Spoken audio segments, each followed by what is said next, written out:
Corey Ballard from Ballard Blades sent me this Super Jack V2, and he swears that this can lift the Yakta. And I don't, for 1 minute, doubt that it can. It's just that I can't do it. And when I told him and actually showed him on video what I was doing, he sent me back like 3 videos where he lifted, I think, a John Deere mower, maybe a Toro, like 3 different mowers, and he lifted them.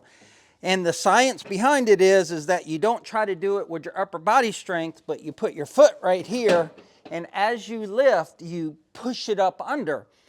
Now, last year I did use this, but I only used it to hold up the mower once I lifted it with the tractor. So I owe it to Corey to try it again. You've got to get it up high enough so that this leg kicks under there, and I can get it to start a little bit, but it's just not something that I can do easily. So if you're interested in a mower jack, a quick lift, this is a very popular item with him, but make sure that your mower is not too heavy that you can't lift it by hand. And I don't think there's any other heavier mowers out there than the Yakta 710, except for maybe the 920. So I went out and I bought this on a Black Friday sale. I do not even know if it's a good brand. I don't know if it'll work, but it was fairly cheap on sale at Tractor Supply. The MoJack 550, it'll raise the front of the mower 26 inches and it'll lift 550 pounds. And when you're lifting a mower to change out the blades, you're not lifting the whole mower, you're just lifting the front end. So even though that mower is much more than 550, I only need to lift the front end of it. And this thing is supposed to be easy to stow, and because it folds flat, and it's not supposed to require any assembly. It's the first time I've opened the box. I just cut the straps off of it a few minutes ago. So here's 2 things that look like I gotta put them on with some kind of quick pins. And it just looks like a simple, what is that called? Bottle jack that lifts it. Assembly was very easy. It's basically just putting those 2 pins in there. You center them up on each tire, front tire. You just got a bottle jack there. This is how you release the pressure in the bottle jack, and that's how you pump it.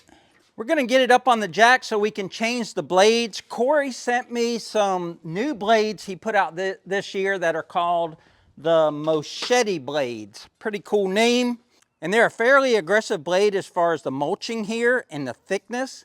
These are supposed to be better than the gold blades that he gave us last year, which are a great blade. They're high lift. They do well out here. We've got a lot of sand here in Florida, so our blades dull quickly. So when we take these blades off, we'll take a look at them. I think they got about 14 acres or so of mowing on them. But we'll put on these Mochettes and use them this summer. And we'll also talk about some other things that Corey sent me to trick out Deb's Yakta here. But let's see how this lift works. Kind of excited about it. You get a little bit of a running start. Well, you immediately see what the issue is. So in order to drive up there, I would need somebody to hold that from sliding. So we're gonna try something different. I tried to do it standing still, and I tried to run and start. Now we're gonna do this. To be honest, I'm a little aggravated with that mower lift. They could have engineered that round bar in the front with a little bit of a ramp, because just about any mower is going to have a problem getting up on that. Maybe the thing to do is to actually do it in the grass where it can't slide, or to butt it up against something. But I'm going to try and create some ramps out of some cone and groove I have here. I cut them to 9.5 inches so they fit in between here. Let's see if that helps. I'm not giving up on this mower lift because I don't want to have to drag out the tractor every time I want to sharpen the blades on this Yakta mower. So we're going to try something different. This has been the day of MacGyver, because I created a little microphone attachment or a microphone stand to my tripod so I could keep track of my microphones. So hopefully we can do some more fun stuff, like changing oil. Changing oil seems to be a lot more fun than this at the moment. gotta work, folks.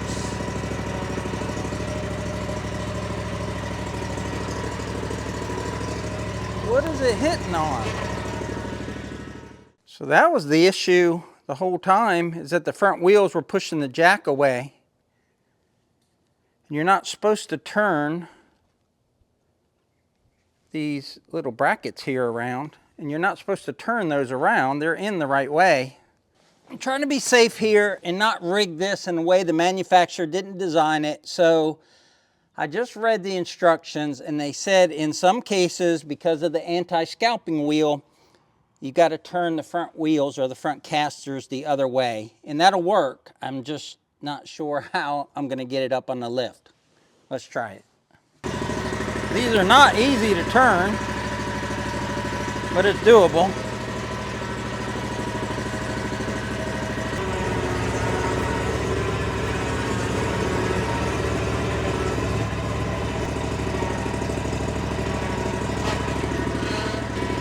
I hope those wheels don't spin. Success. Put on the parking brake. The jack, very easy to pump up.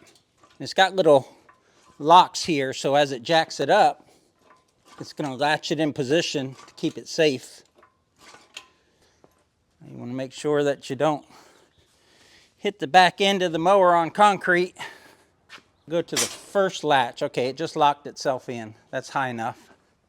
Here's the safety mechanism. So as the jack jacks it up, this lug right here falls into these slots, and the higher you go, the more of these slots it'll use. I'm just on the first slot, but when it falls in there, it keeps the jack from going down in the event that the cylinder might fail. We'll whip these blades off here and take a look at them before we put on the machetes.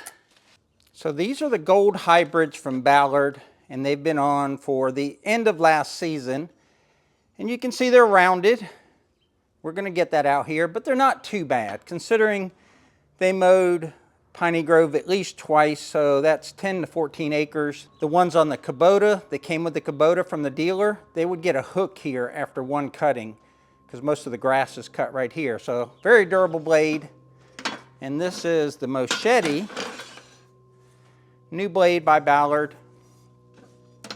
Looks like it's going to be less lift for sure, but it's supposed to be for rough conditions where you're mowing not real nice grass. You'll notice that the cutting edge is a lot longer on these. It's all the way to here, as opposed to this has the short regular cutting edge like a traditional blade. So a longer cutting edge, less lift, and these things, I think they're called mulchers or shredders, are way different than this short high lift right here. So let's get them on and then we'll test them out. First machete going on. It'll never look the same. I swapped out all the blades, and I want to show you that there is a little bit of hook to this one. So this is the one closest to the discharge. This is the one that was in the middle. Little bit of hook, and this one has the most hook. And that's the one that was all the way over here on this side, and it sends grass all the way over here out the chute, and you would think that this one and this one would touch that grass and they would have more wear, but that's not the case. That one right there had the most wear. All right, now time to talk about tricking our ride here a little bit. So Corey sent me some other things I want to show you. One of them is this neat little bucket here on the side. So this is called the garbage goat, and this has magnets on the bottom. I'm sticking it right here for now. It comes with a bracket, but I couldn't find any place to mount it that would make it easy to put garbage in here. And it doesn't have to be just garbage, but it'll magnetize anywhere, and it's got real strong magnets. Like right there, it's literally not going anywhere. Now, one place we were thinking was up top here, but there's a couple bolts and stuff in the way that won't let it sit level. So we got the garbage goat, and then we also have the garbage picker-upper. So when Deb is mowing, especially along the county road out front there, there's always trash. People are always throwing bottles and beer cans and their McDonald's wrappers or whatever. So now Deb has a way where she can go by and grab that and put it in the garbage goat and keep mowing. And it also comes with a magnetic holder. So you got a magnetic holder that's just as strong as the one at the bottom of the garbage goat. And we found a good place for this is right up here attached to the cool tops. So it just magnetizes right there. And I did a little mowing and it didn't move around or rattle or anything. So that's a good place for that. Real easy, real convenient to reach. Pick up the trash and put it back. Another item from Ballard that I'm excited about is this T-Rax right here. Now remember that the mower is at an angle, so this is going to look a little weird. But with this T-Rax, you can keep your string trimmer right here. And this thing is mounted directly to the ROPS with a U-bolt. So you pull these quick disconnect pins here, and you put your weed eater in here.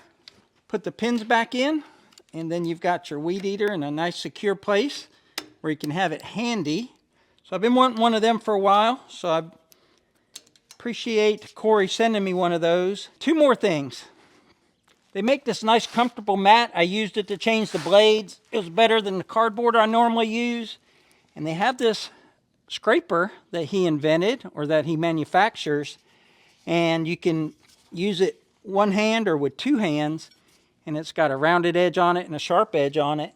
And I haven't used it yet, but it's got to be better than the screwdriver method that I've been using. So we'll just kind of scrape a little bit of this off here. Yeah, what's good about it is that it's got more weight than a screwdriver. So also it's wider, of course, than a screwdriver. So I don't want to do any more of that without any sort of eye protection on, but I think this is going to be a great tool for keeping the mower deck from rusting out.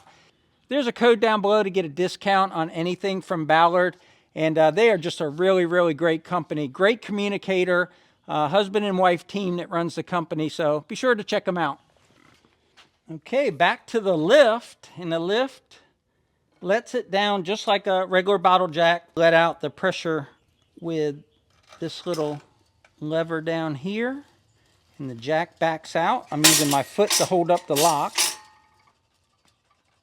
And once we got it figured out, this really is a nice jack. You just gotta get your mower on it. Once you get your mower on it, very safe. You saw it was underneath there, and never once was I worried. It wasn't making any noise or anything like that. So I think it's a great product, but now that I've got it figured out, it's certainly gonna be easier than lifting it up with a tractor.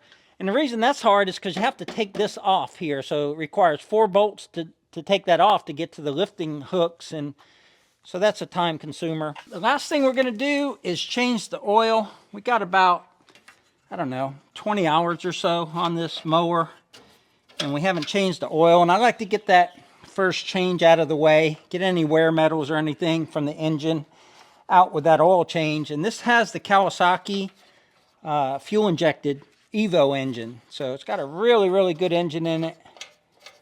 And we want to protect that engine. So this cover comes off with just 4 thumb screws. And then the oil filter is there on the side. And the drain is kind of unique on this mower. So to change the oil, there's your oil fill. But here's your oil drain. And it's a tube that comes off the bottom of the engine. It's tie strapped right there to keep it vertical. But we'll take that tube and bring it out here and drain it into an oil pan. So here's that tube. We'll just put that in a drain pan. Loosen up the oil fill to get some air in there so there's no airlock. There it comes. It still looks like new oil. Got the oil all drained out, and I will say so far that has been the easiest drain of oil I've ever done in my life. I don't know how many other machines have this type of oil drain, but that hose on there and that little hand valve, perfect. Looks like it's got a little slot in there if you had to put a 1/4-inch ratchet in there if it ever got jammed up. See if you can see my finger tapping right there. That's where the oil filter is. And the rest of this job being toolless will depend on how tight they put on that filter at the factory. It's on there pretty tight. I think I can get it with these. When I went to get the new filter, the guy at the auto shop was like, "Do you have plenty of access for the filter?" I said, I don't know. I haven't changed it. They say it's toolless. And And he said, I don't know what you're talking about. And I also don't know why he asked me if I had plenty of room. I don't know if there's two different filters for this engine. Just at an angle where I can't get this wrench on it well. There goes the toolless part of this video. Yeah, I think I got it loose. Let's see if I can get it by hand now. Get off as quick as possible so it doesn't leak too much oil.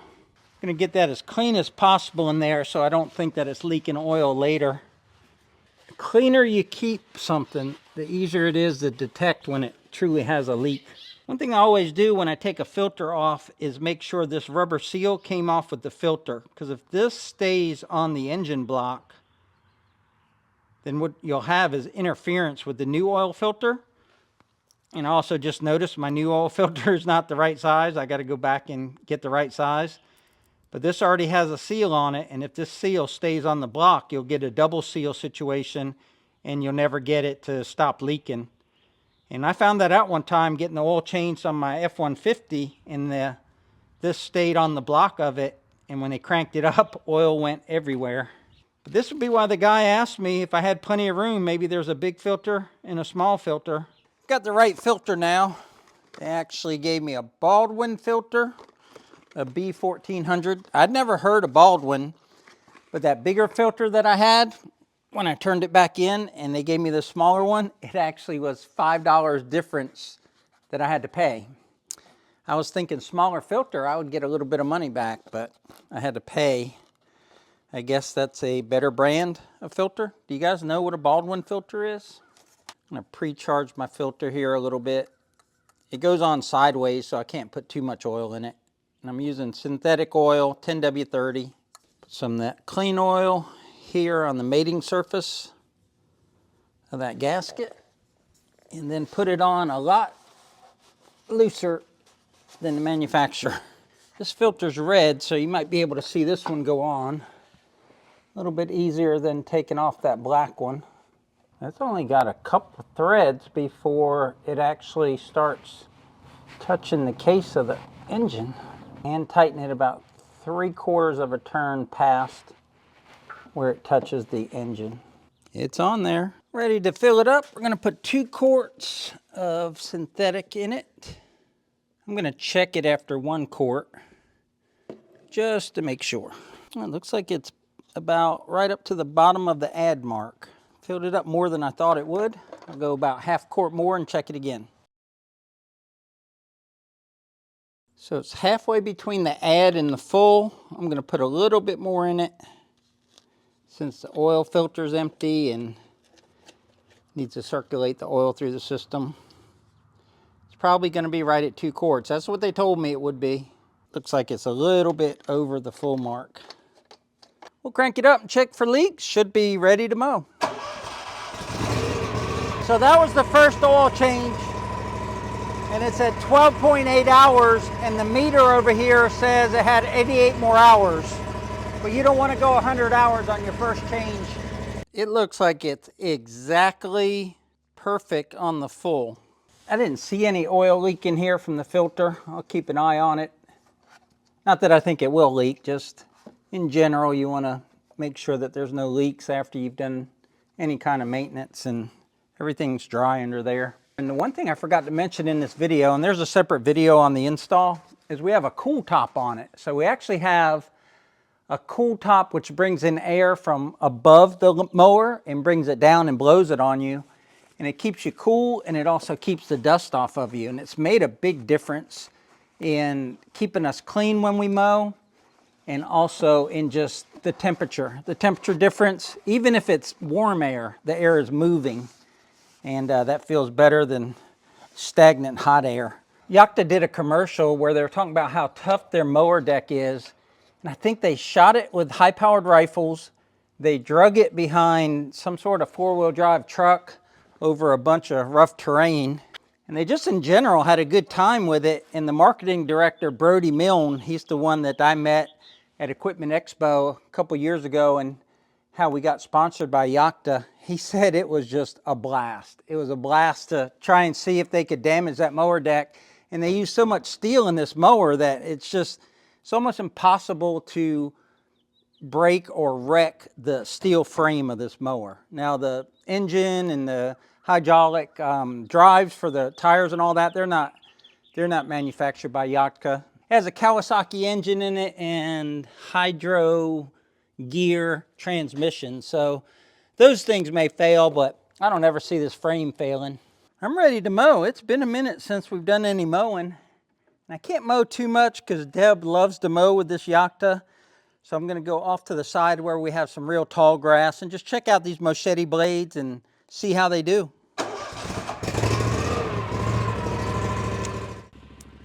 This is what I've got. I've got some rye growing here in this little micro food plot, and I got to mow it tall because it's got clover underneath, but I think it'll be a good test for those machete blades.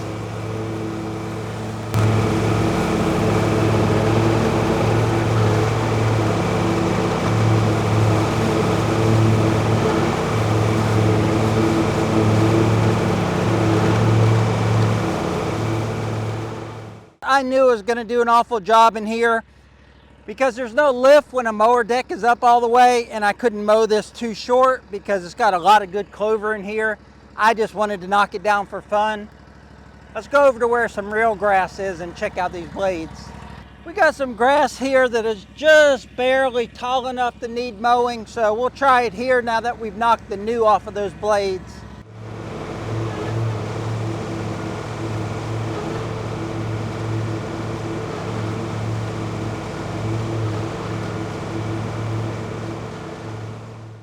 Those blades did a good job. I mean, that is nice, smooth cut. Looks like there was plenty of lift because the grass is short here. And we also have been driving over it a lot with the tractor. But that's a good cut. We'll take a quick look at the blades now that we've done a little mowing with them. Let's take a peek. Well, there's the edge right there. I would have thought going through that rye, it would have at least knocked the paint off, but they're looking pretty good. Now that's not enough test to make you want to run out and buy these blades, but we have bought a lot of blades here on Piney Grove. We mow about 7 acres every week or so, and we have a really long growing season. It's March right now, and we'll mow all the way until November. So we've seen a lot of blades. We bought blades straight from Kubota. We've bought blades straight from John Deere. We've had blades from, I think, Oregon or something like that. And so far, those Ballard blades that I took off, those gold hybrids, they have been the best blades so far. For them to have taken 2 full cuttings around 12 to 14 acres and look like they did when we took them off earlier in the video. So be sure to check out Ballard Incorporated. They have some really good blades. They also have lots of other accessories for your mower. There'll be a link down below to save you a little bit of money. That's a wrap on today's video. Remember to take care of your machines, service them regularly, and they will take care of you. Regular servicing is the key to longevity to these very expensive machines. But until next time, y'all take care out there, and remember, life's short, tractor hard.